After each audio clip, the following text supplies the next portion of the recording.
Salut, bonsoir, c'est Arkes. Dans cette vidéo je vais parler du SCP-066, appelé également sur le nom du jouet d'Eric.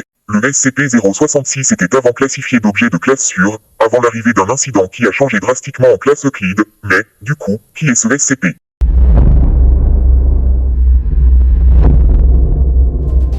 Le SCP-066 est une masse amorphe de fils de laine tressée pesant approximativement 1 kg.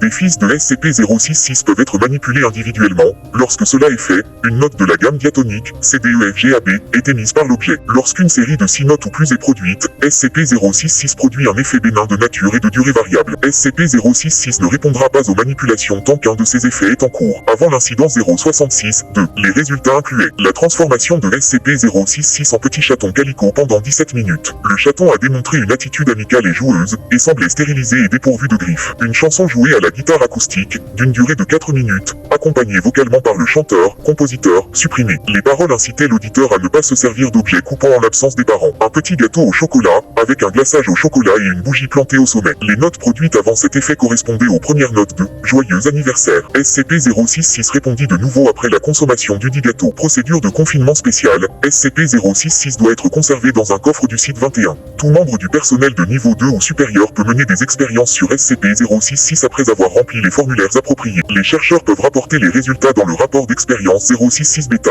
Incident 066-2.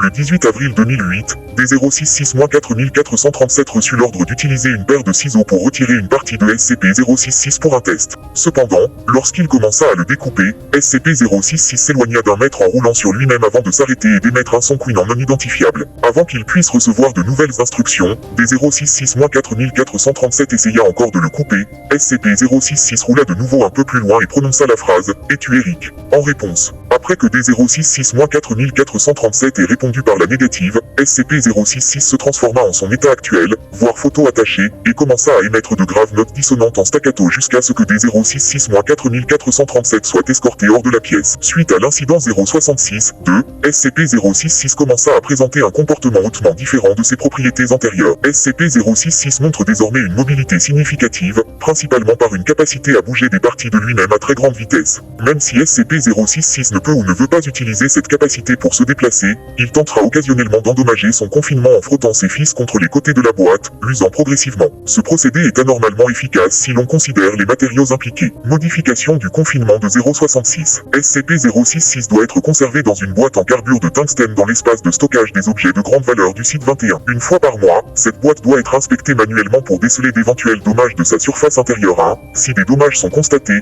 SCP-066 doit être placé dans une nouvelle boîte. Cette tâche est exécutée par un bras robotisé capable d'effectuer l'opération en moins de 3 secondes. À part sa mobilité, SCP-066 produira occasionnellement des notes et des effets en présence d'un être humain, qu'il interagisse ou non avec SCP-066. Ce processus semble prendre au minimum 6 secondes. Après l'incident 066-2, les effets produits par SCP-066 incluaient une abeille relâchée près de la boîte de contention, piquant D4436 avant de s'envoler. L'abeille ne fut pas capturée. Sa situation est inconnue. La seconde symphonie de Beethoven jouée à plus de 140 décibels, causant une surdité permanente chez 3 membres du personnel et des dommages auditifs permanents chez 8 autres. La pièce contenant SCP-066 subit une soudaine et complète absence de lumière pendant 5 heures. Les membres du personnel présents dans la pièce rapportèrent avoir entendu une respiration pesante derrière leurs épaules, sans pouvoir en déterminer la source. Lorsqu'il ne produit pas d'effets anormaux, SCP-066 prononce le nom « Eric » constamment, d'une voix grave et masculine. Rapport du jour numéro 1 sur 1. SCP-066 détruit régulièrement les dispositifs d'enregistrement placés dans sa boîte de confinement. Fin de l'archive du rapport du SCP-066.